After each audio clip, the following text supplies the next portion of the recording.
ng hearing ng confirmation of charges laban kay dating Pangulong Rodrigo Duterte.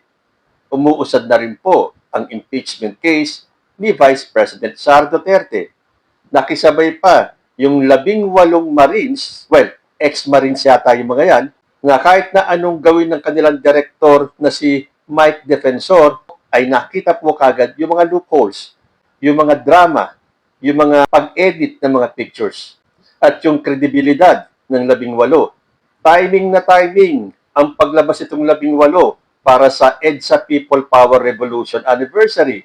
At bakit sinabay ni Mike Defensor itong paglabas ng mga ex-Marines na ito? Para mapagtakpan yung ingay na daladala ng hearing sa ICC ni Digong at yung impeachment ni Sara Duterte.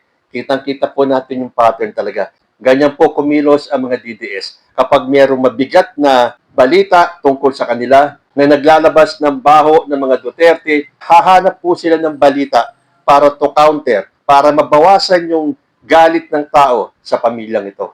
Magpa 5 o'clock na po ng hapon. And I'm sure maya-maya lang tapos na yung rally sa EDSA. Pero hanggang ngayon, wala pa rin ako nababasa at napapanood na video o balita na nagtagumpay ang grupong ito. Well, except po dun sa grupo ng Trillion Peso March dahil hindi naman po sila nandoon para manawagan na mag-resign si President Bongbong Marcos. May ilang grupo po doon na talagang bent na paalisin si President Bongbong Marcos sa kanyang pwesto. But again, hindi na naman po sila magtatagumpay.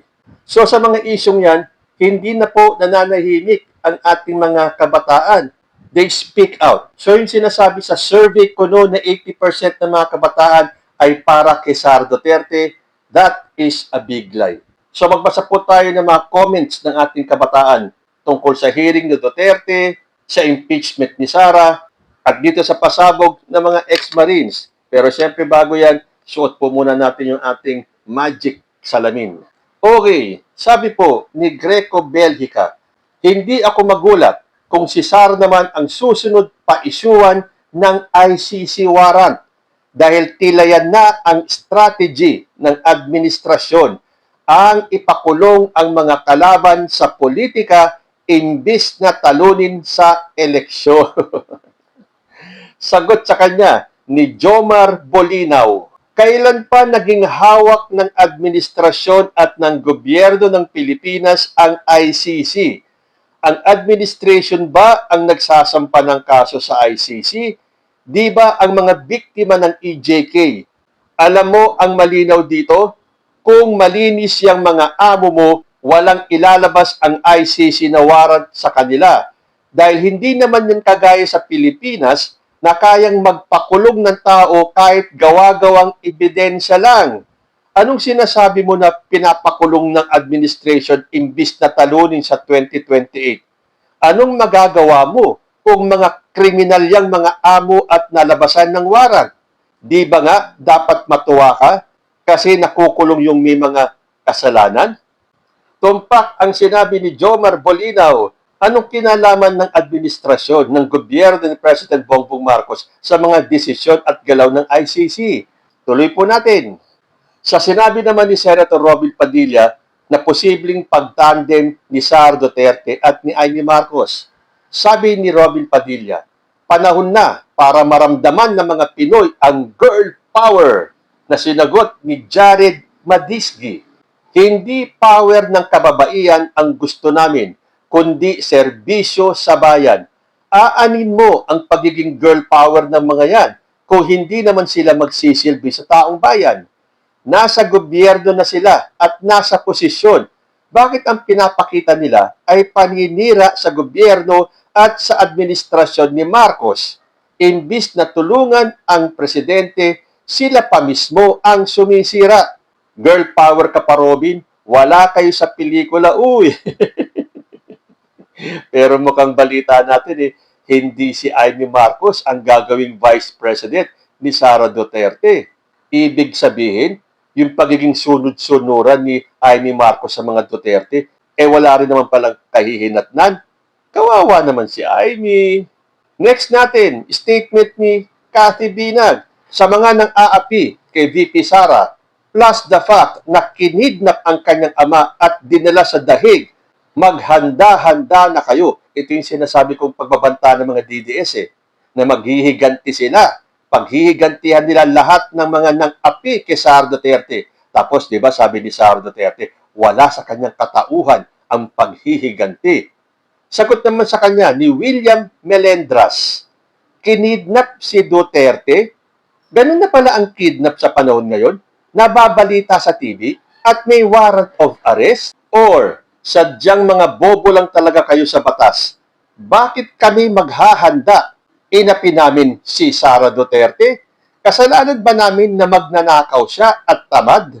Parang baliktad na ngayon. Yung mga botante na dapat ang matakot, imbis yung mga tatakbo sa eleksyon. Tama ka, William. Totoo itong sinabi niya, ha? Bakit matatakot ang mga botante sa kanilang mga ibinoto? Tayo lang naman ang nagluklok sa kanila sa pwesto. Bakit tayo ang matatakot sa kanila? Hindi ba dapat sila ang matakot? Lalo na si Sara Duterte na pagdating sa 2028, kahit na anong pagpapalakas ang gawin nila, ay matatalo rin naman. Yan ay kung hindi siya mai-impeach at matanggal sa pwesto. Doon naman sa statement ni Sara Duterte, nung siya ay opisyal na nagdeklara na tatakbo siya bilang presidente sa 2028. Sabi niya, ako si Sara Duterte at tatakbo bilang presidente sa 2028. Sagot sa kanya ni Ron Dexter Clemente, Sara Duterte, you have done nothing as Vice President but steal the future of the youth. Itaga mo sa bato. Kailanman ay hindi ka magiging ligtas sa pananagutan dahil sa limpak-limpak na ninakaw mo sa kaban ng bayan. Kabataan at sambayanan na ang magsasabi sa iyo, hindi ka makakatakbo sa 2028. Isa lang ang patutunguhan mo, impeachment o pagpapatanggal ng taong bayan mismo sa iyo dyan sa ninakaw mong trono. Hoy, tingnan nga natin kung makakatotoo itong sinabi ni Ron Dexter Clemente na hindi siya makakatakbo sa 2028. Kasi ako, ang prediction ko, hindi siya mananalo bilang presidente. Pero sa mga kabataan, hindi siya makakatakbo. Yan po ay ating pakaaabangan. Dito naman tayo kay Kong Miao Miao dahil binati niya si Sara Duterte. Sabi niya, good luck, President Sara Duterte 2028. Na kinumentohan naman ni Nelson Galo.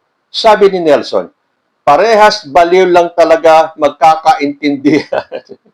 Super advanced utak ng mga didilis na kampon ni Sara Duterte. Sure win na sa utak nila. Tapos yung ibang didilis vlogger, magtago na daw tayo pag naging presidente si Sara Duterte. Ibig sabihin lang nun, gusto nila maging presidente si Sara Duterte para maghiganti, hindi para magserbisyo sa Pilipino. 2026 pa lang nangangampanya na, imbis magtrabaho.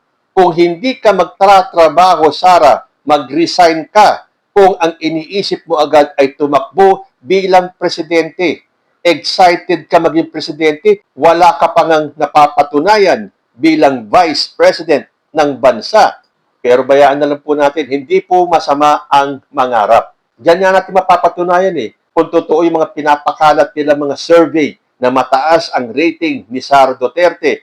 Pero may isang survey firm dyan na naglabas ng survey na mataas ang rating ni Sara Duterte. Pero the same survey firm ang nagsabi na 72% ng mga Pilipino gustong makitang harapin ni Sara ang impeachment case niya. So, paano magiging mataas ang rating kung 78% ng mga Pilipino ang gustong harapin ni Sara ang kanyang impeachment case?